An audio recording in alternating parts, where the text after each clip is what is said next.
Bonjour à tous et bienvenue sur Trajectoire IT, le podcast qui vous plonge dans les stratégies des entreprises de la tech à travers des histoires vécues de l'intérieur.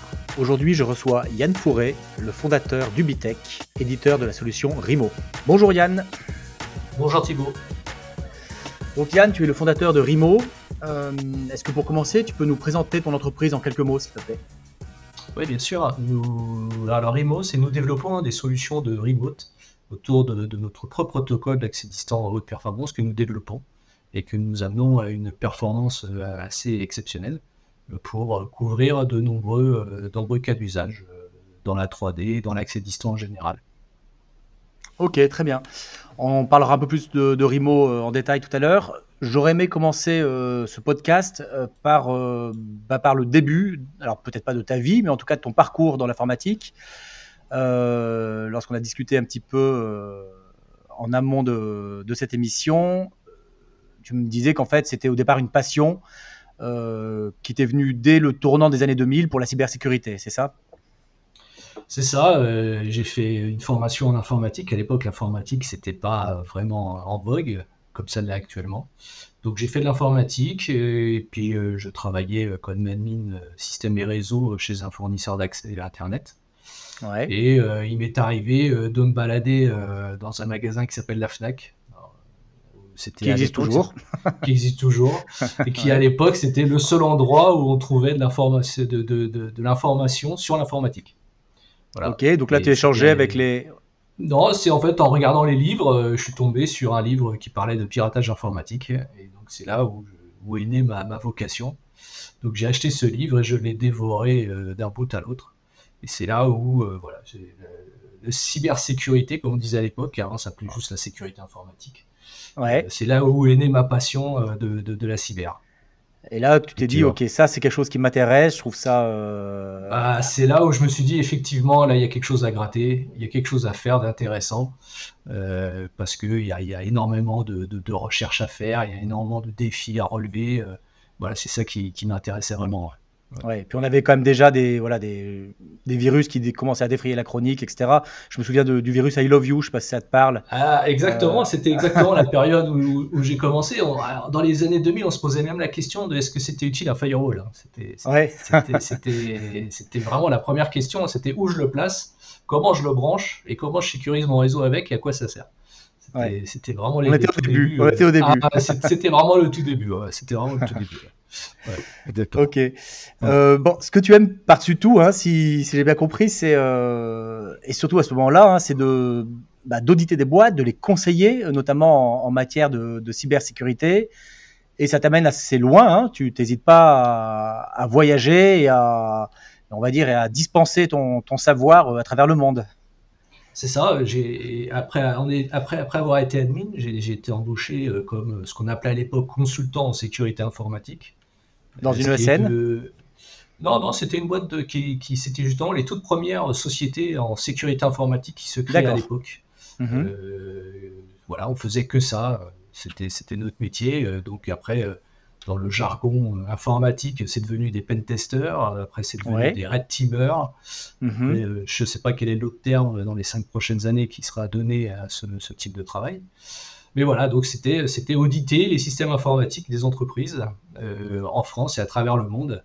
Et c'est vrai que j'ai pu voir, ce qui était très intéressant, c'était de voir énormément de réseaux différents, énormément de métiers, et ça à travers le monde.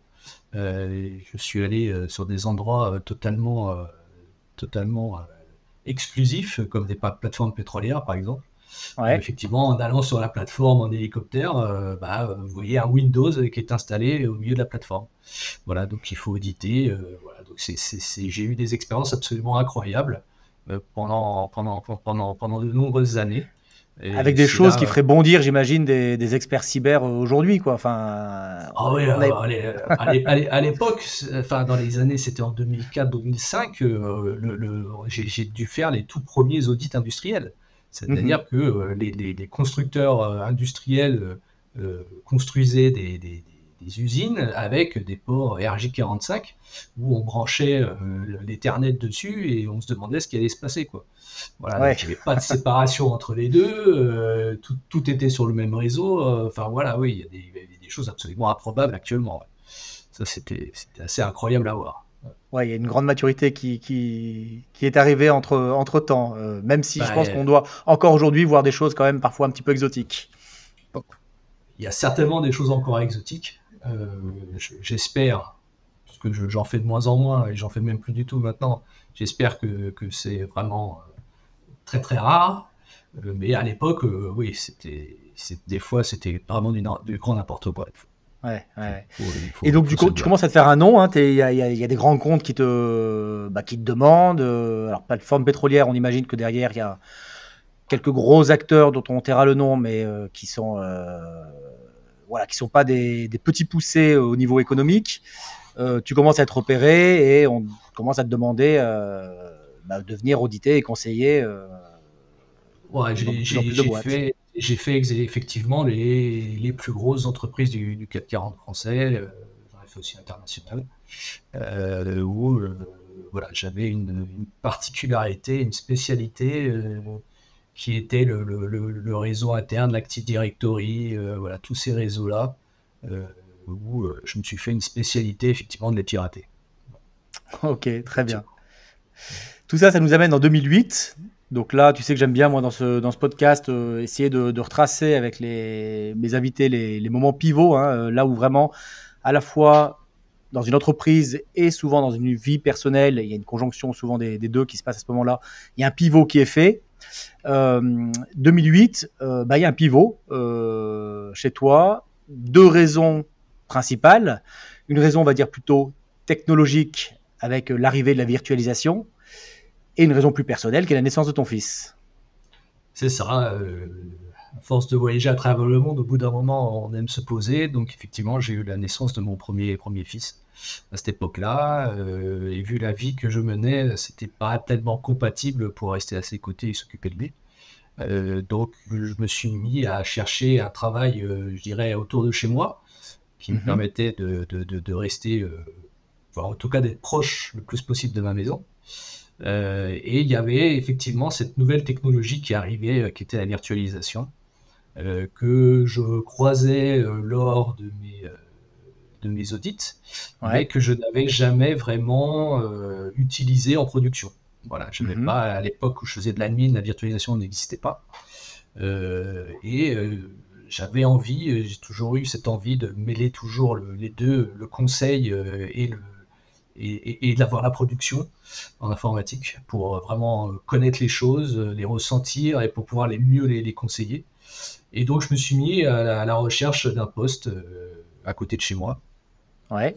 Et effectivement, j'en ai trouvé un à un quart d'heure de voiture de chez moi, On peut dans citer une. l'entreprise ou pas? On peut citer l'entreprise, tout à fait, c'est les apprentis d'Auteuil, qui m'ont D'accord. fait un accueil absolument incroyable, Ouais. et où je suis arrivé dans une structure informatique très familiale, et Mhm. où, par chance, j'ai pu faire un projet de migration, de virtualisation. C'est vraiment ils étaient au tout début du projet, donc j'ai pu effectivement partir d'un projet complet et Ouais. de tout faire, que ce soit le câblage en salle serveur, que ce soit l'installation des virtualiseurs, que ce soit la migration des OS, que ce soit la migration des applications, que ce soit la migration des utilisateurs.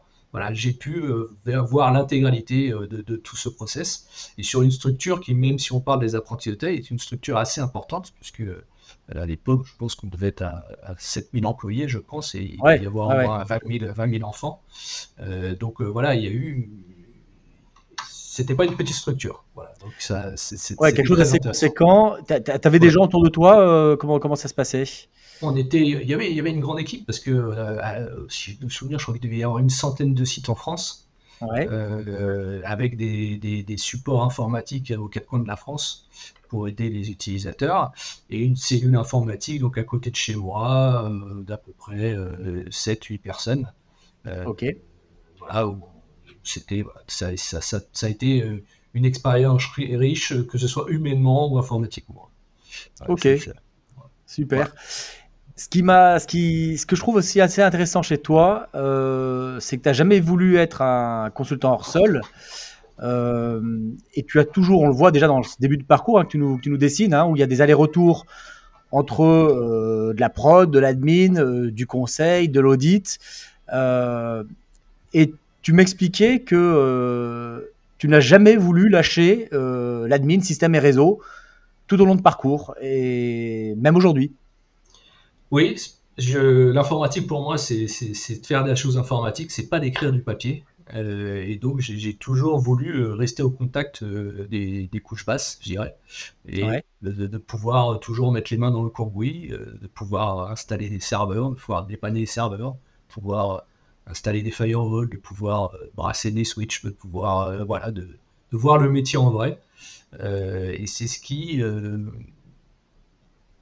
a fait que mes conseils en sécurité informatique étaient toujours très écoutés, parce que Ouais. j'avais toujours un Ouais, côté, nourri du terrain, quoi, vraiment. voilà, vraiment nourri du terrain et de mon expérience, et qui se rapprochait le plus de ce que pouvaient mettre en production les clients. Ouais. En même temps, bon, moitié admin, moitié consultant, moi, tu es la première personne que je connais qui fait ça. Et ça nous amène du coup à un autre pivot majeur, celui-là aussi, 2014, où tu crées ta boîte. Tu décides de créer ta boîte, Ubitech, euh, entre autres pour pouvoir continuer à être à la fois admin et consultant. C'est ça? C'est ça, tout en étant admin où j'étais aux apprentis d'Auteuil, on m'appelait euh, continuellement pour faire des audits de sécurité. Euh, voilà, je ne sais pas s'il y a eu un problème de recrutement dans le marché ou il y avait des problèmes de main-d'œuvre, Il y a mais on peut-être m'appelait déjà tout des le problèmes de temps. manœuvre à l'époque. Il y avait certainement des problèmes de main-d'œuvre à l'époque, et donc je continuais sur soit mes vacances, soit des congés non payés, je continuais à faire des audits. Et au bout d'un moment, je me suis rendu compte que c'était l'équilibre que je souhaitais, et malheureusement, c'est un équilibre qui n'existe pas dans d'autres sociétés. Ou en tout cas, j'ai pas eu Tu l'as pas trouvé en tout cas j'ai ailleurs, pas ouais. trouvé en tout cas. Et donc, la seule moyen que j'ai trouvé, c'est effectivement de pouvoir créer la mienne Mhm. pour continuer et de continuer cette double casquette, de pouvoir auditer, conseiller et en même temps gérer et installer les mains dans le cambouis l'informatique. Donc c'est là où j'avais toujours mes audits qui étaient prévus avec les sociétés qui me suivaient et qui aimaient que je travaille avec elles. Et j'ai pu trouver des sociétés qui avaient besoin d'administrateurs. Et c'est là où j'ai trouvé une place dans un studio d'animation 3D Ouais. où je les ai aidés, où j'ai administré les serveurs et où j'ai pu découvrir un autre métier que je connaissais pas trop, qui était la 3D Ouais. à ce moment-là. Voilà. C'est comme ça qu'est venue la création. Donc ça Ouais, m'a mais c'est amené. ça qui est intéressant et qui est assez original, hein, pour le coup, c'est que c'est vraiment on va dire à l'origine, hormis une techno voilà, qui s'est démocratisée avec la virtualisation, etc., hormis un marché, la 3D, qui peut-être était déjà peut-être plus qu'émergent déjà à l'époque, hein, mais qui montait en tout cas en puissance, il y a vraiment un choix de vie au départ qui fait que tu crées ta boîte, quoi. C'est ça, c'est ça. Et donc le lundi matin, je pouvais me retrouver à l'autre bout du monde à auditer une entreprise de 200 000 personnes. Mhm. Et le lundi suivant, je me retrouvais dans mon studio d'animation à gérer les serveurs d'une soixantaine de personnes.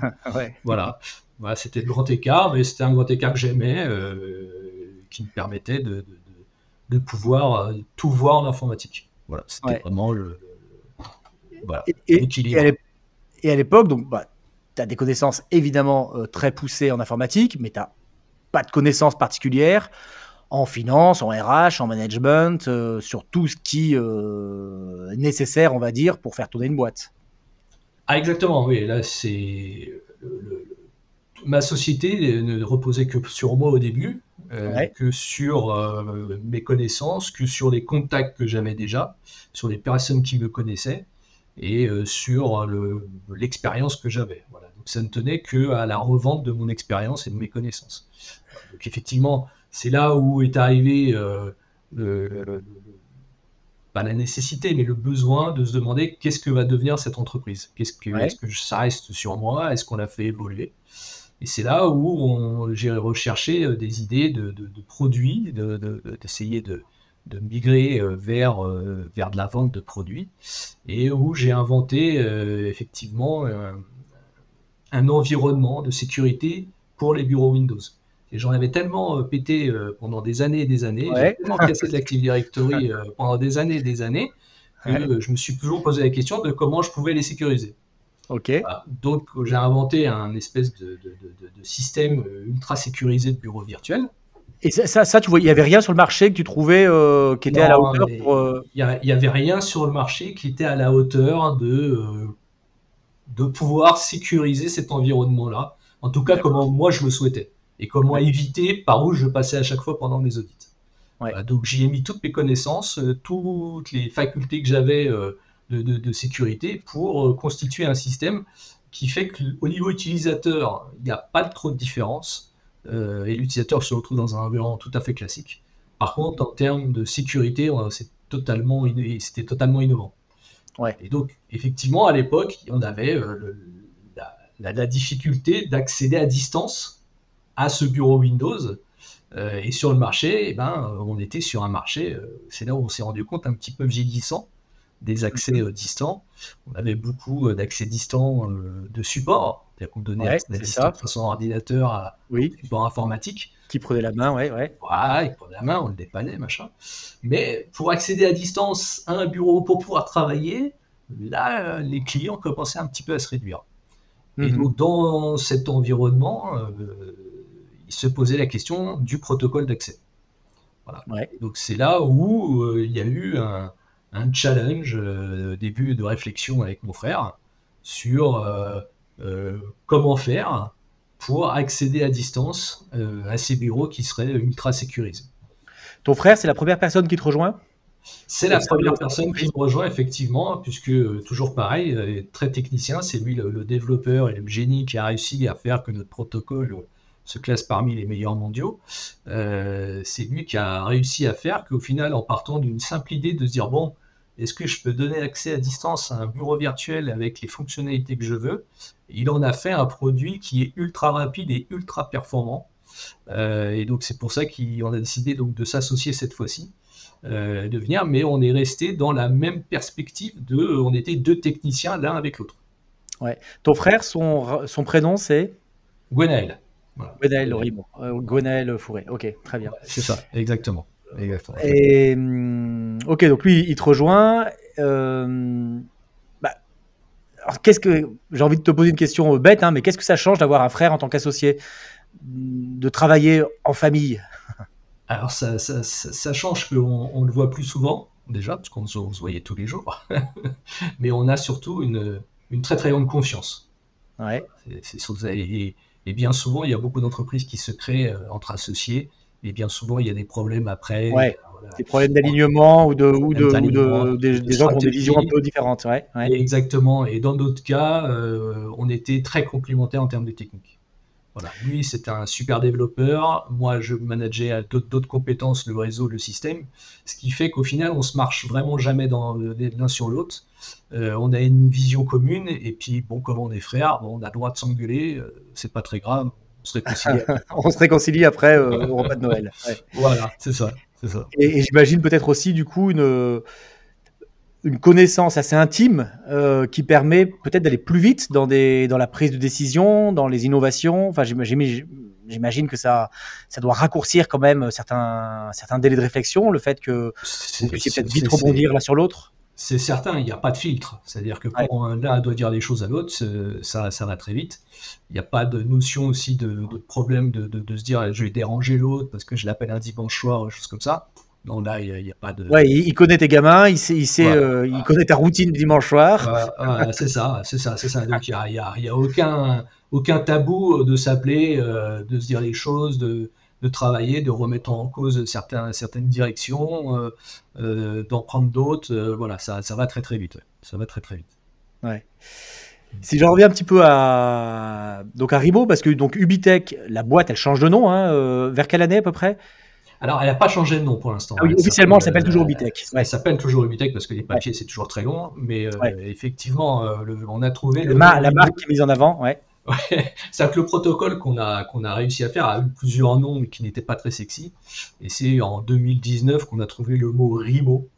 Tu te rappelles les anciens noms pour la. Si Oui, ça s'appelait le DSP au début. Ça s'appelait le DSP, D'accord. qui était le Desktop Streaming Protocol. Ok. C'est le tout premier nom qu'il avait obtenu.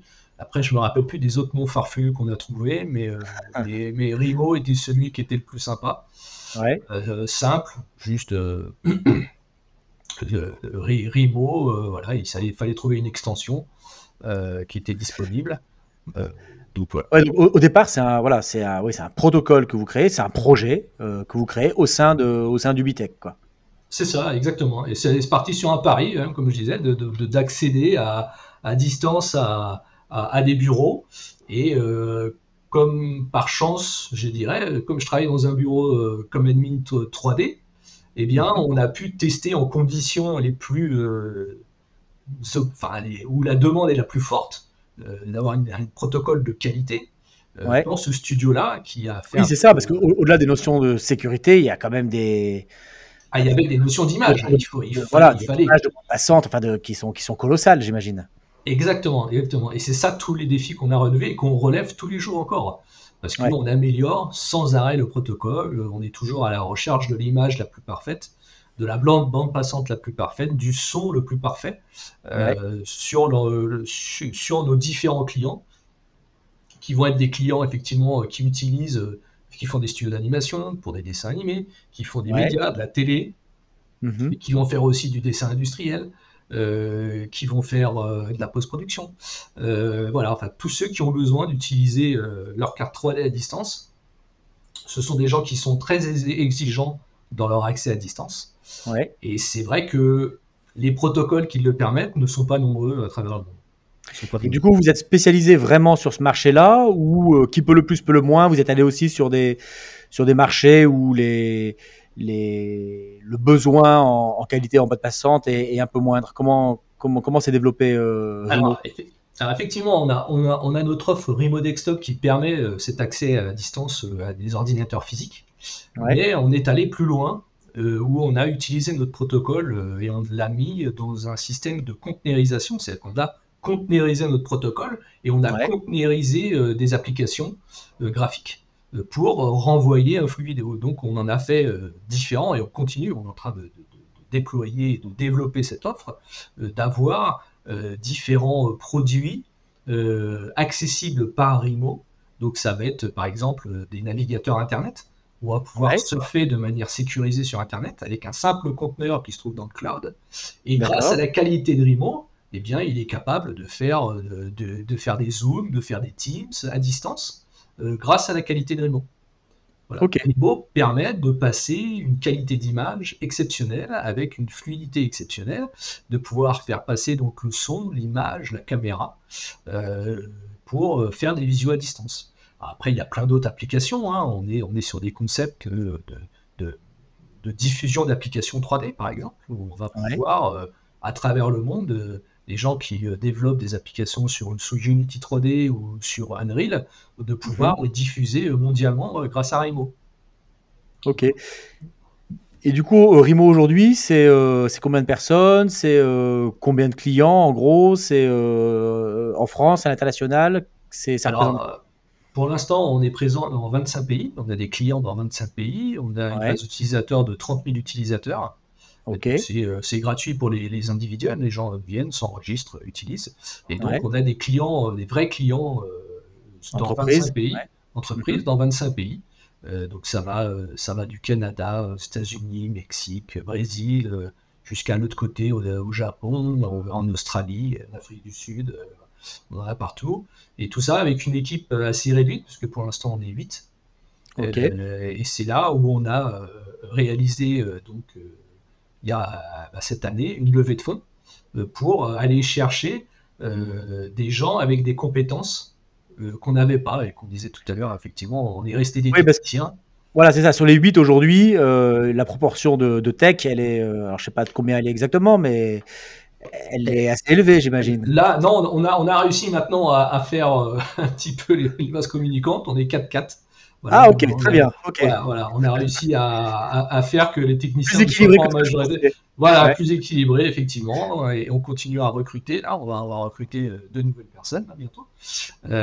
Alors, deux personnes au niveau sales Mhm. qui vont nous rejoindre. Ouais. Et effectivement, on continue à rechercher aussi des personnes techniques pour nous aider. Euh, mais voilà, donc on a réussi à faire ce mixte d'être des techniciens qui arrivons à créer une entreprise sans connaître pas grand-chose à tout ce qui va être Ouais, le management et la gestion d'entreprise. la gestion d'entreprise.